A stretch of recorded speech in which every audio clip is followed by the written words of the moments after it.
नमस्कार। सत्यम परम धीमहि।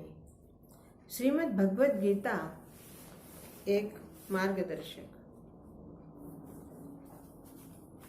जीवन में हम अपने आप को कितना भी बुद्धिमान समझ लें,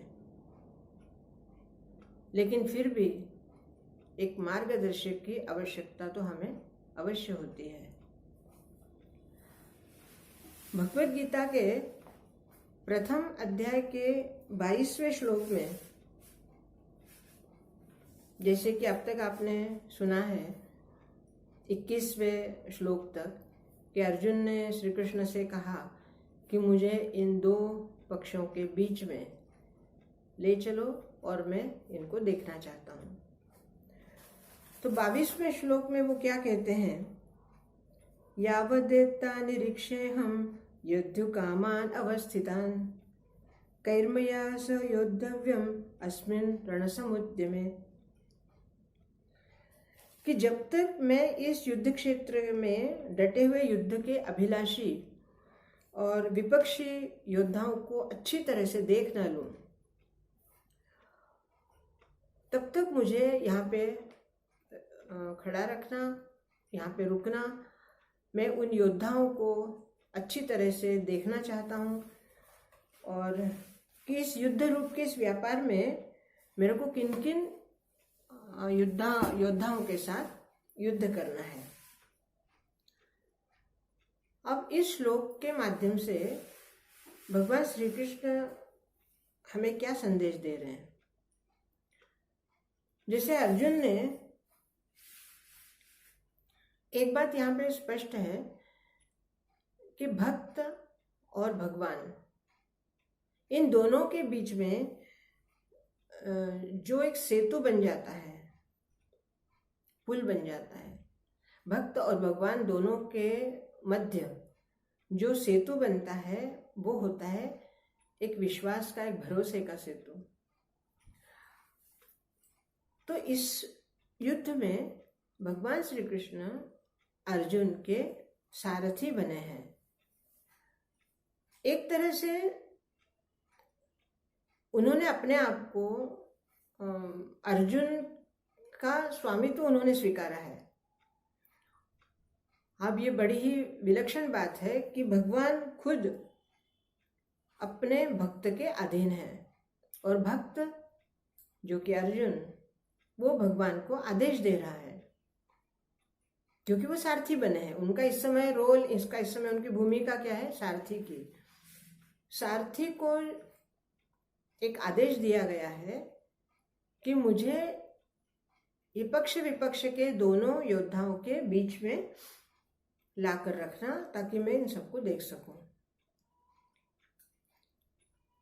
अब जैसे कि मेरा जो उद्देश्य है कि इन सभी पात्रों को अपने जीवन में, अपने इस शरीर में कौन कौन कहाँ कहाँ विराजमान है, और हमारा ये जो जीवन है ये धर्म क्षेत्र होते हुए भी कुरुक्षेत्र कैसे बन जाता है। तो जब भी हम कभी अपने जीवन में एक ऐसी विलक्षण बात के लिए फंस जाते हैं या हमें समझ नहीं आता कि हमें क्या निर्णय लेना है,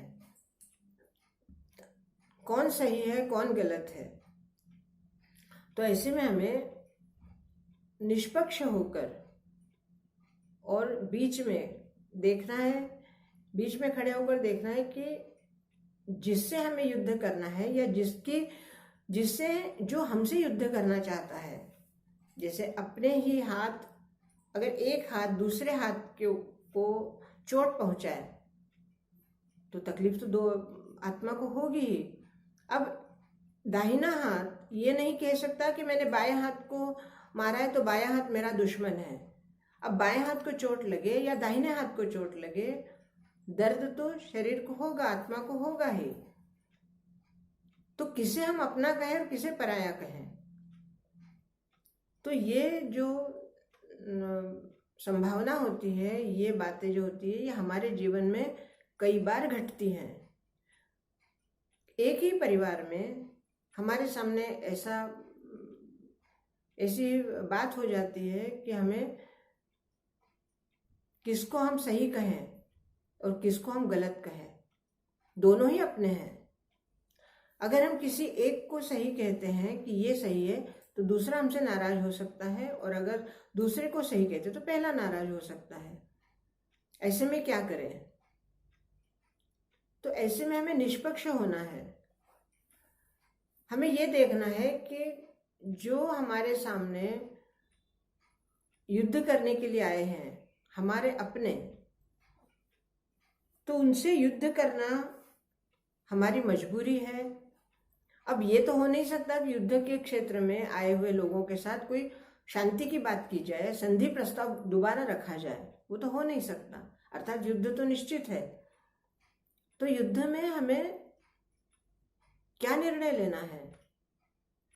हमारी अपनी अंतरात्मा इस बात को गवाही नहीं देती कि हम अपने ही पुत्र के साथ, अपने ही परिवारों के लोगों के साथ हम युद्ध करें, लेकिन परिस्थिति ऐसे निर्माण हो जाती है कि हमें कुछ ना कुछ बीच का मार्ग निकालना पड़ता है।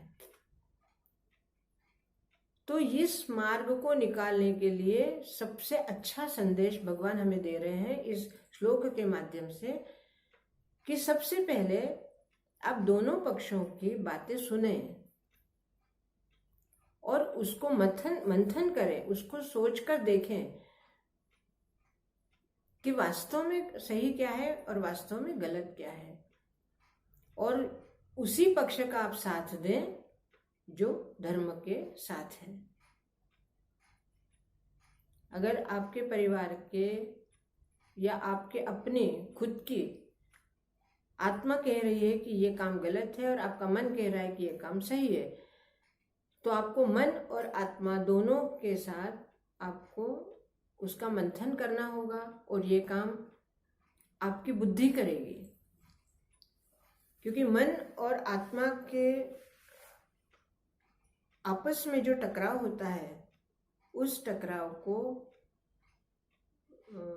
दूर करने के लिए, उस टकराव का निर्णय निकालने के लिए हमें बुद्धि की आवश्यकता होती है। और बुद्धि ये कार्य करती है कि हमें मन का सुनना है या आत्मा का सुनना है। तो यहाँ पर श्री कृष्ण अर्जुन को बीच में लेके तो आ गए, और अर्जुन ने देखा कि सामने ऐसे योद्धा हैं जो उसके अपने ही है, भाई बंधु हैं, पुत्र हैं, पौत्र हैं, और वो उस दुर्योधन के साथ खड़े हैं जिस दुर्योधन ने अधर्म का मार्ग अपनाया है। कई बार हमें दुख होता है कि हमारे ही अपना ही मन अधर्म के मार्ग पर चलने लगता है, और हम उस अधर्म के मार्ग से उस अपने ही मन को वापस लाना चाहते हैं, लेकिन वो ला नहीं सकते। ऐसे में हमें क्या करना है? हमें निष्पक्ष होकर अपने आप को समझाना है कि ये मार्ग गलत है और हमें इस मार्ग को छोड़ना है। आगे चलकर ये युद्ध हुआ और युद्ध में कई योद्धाएं मारे गए, और ये वास्तविक युद्ध था। लेकिन मैं इस युद्ध को हमारे अपने जीवन से जोड़ना चाह रही हूँ, और अपने जीवन में जोड़कर मैं ये बताना चाह रही हूँ कि जीवन में हर पल धर्म और अधर्म का युद्ध चलते रहता है, और इस धर्म और अधर्म के युद्ध में हमें जीतना है। हमें अर्थात हमारी आत्मा को, जो कि आत्मा हमें बार बार कहती है कि ये गलत है और इस युद्ध का परिणाम हमेशा बुरा ही होने वाला है। तो जब भी कभी आपके अपने अंतर्मन में या आपके परिवार में अगर युद्ध की बात आती है, युद्ध अर्थात वाद विवाद, झगड़ा, क्योंकि आज के युग में आप तलवार और खड्ग लेकर तो आप युद्ध नहीं करते, लेकिन वाग बाणों का युद्ध चलता है। वाग बाण अर्थात शब्दों के बाण, शब्दों के बाण चलाकर आजकल युद्ध होता है, और ये शब्दों के बाण इंसान को अंदर तक घायल कर देते हैं। तो ऐसे घायल करने वाले शब्दों को अपने परिवार में, अपने आप में, अपने खुद के लिए या अपने परिवार के लिए बोलने से अच्छा है हम उसका एक बार निरीक्षण करें, परीक्षण करें और बीच में खड़े होकर देखें कि जो हम बोलने वाले हैं या बोल रहे हैं वो कितना सही है, कितना गलत है, इसका परिणाम क्या होगा। आज के युग में अगर वाग्बाणों से आप सामने वाले को कष्ट देते रहेंगे या घाव देते रहेंगे तो एक दिन इसका परिणाम क्या होगा। परिणाम यही होगा कि आप भी अकेले हो जाएंगे और जिसको आप घाव दे रहे हैं वो भी अकेला हो जाएगा। तो ये मार्गदर्शन हमें मिल रहा है कि परिवार में या अपने जीवन में अगर कोई समस्या आए या युद्ध की नौबत आए या युद्ध की परिस्थिति निर्माण हो तो युद्ध करने से अच्छा है आप बीच बचाव करके संधि को माने, कुछ आप छोड़े कुछ हम छोड़े, इस तरह से करके और संधि से जीवन यापन करें।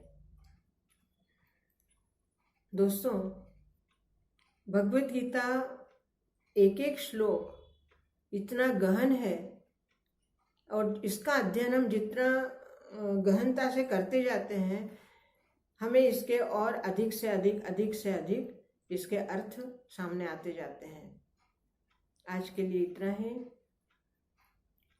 श्रीमद् भगवत गीता को अपने जीवन में उतारना और अपने जीवन को उसके मार्गदर्शन से आगे बढ़ाना हमारे लिए सौभाग्य की बात है।